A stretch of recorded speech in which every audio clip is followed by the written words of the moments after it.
Good day everyone, my dear brothers and sisters in Christ. Today is Tuesday, November 21, 2023. Come Holy Spirit, grant us the gift of counsel. And our gospel for today is according to St. Luke chapter 19, verses 1 to 10.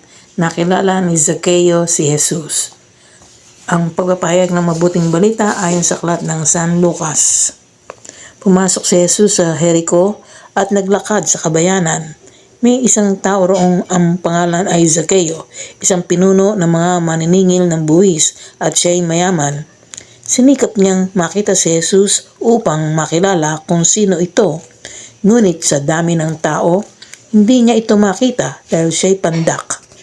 Kaya't patakbo siyang nauna sa dadaanan ni Jesus at umakyat sa isang puno ng sikamoro.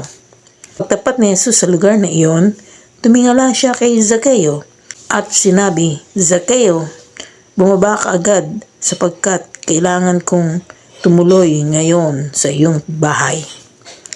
Nagmamadaling bumaba si Zaccheo at tuwang-tuwang tinanggap si Jesus sa kanyang bahay.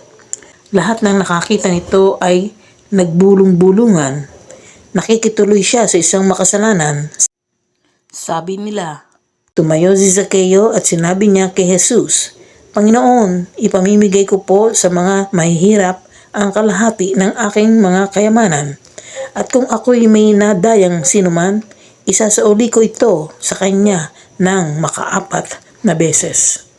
At sinabi sa kanya ni Jesus, "Ang kaligtasan ay dumating ngayon sa sambahayang ito, sapagkat anak din ni Abraham ang taong ito. Ang anak ng tao ay naparito upang hanapin at iligtas ang naligaw." Ang mabuting balita ng Panginoon. Pinupuri ka namin, Panginoong Hesukristo. Manalangin tayo. Pinupuri at pinsasalamatan ka namin, Panginoon. Sinabi mo na ang anak ng tao ay naparito upang hanapin at iligtas ang naligaw. Gamitin mo kaming instrumento mo upang magbalik loob ang mga makasalanan. Amen. Sa ngalan ng Ama at ng Anak at ng Espiritu Santo. Amen.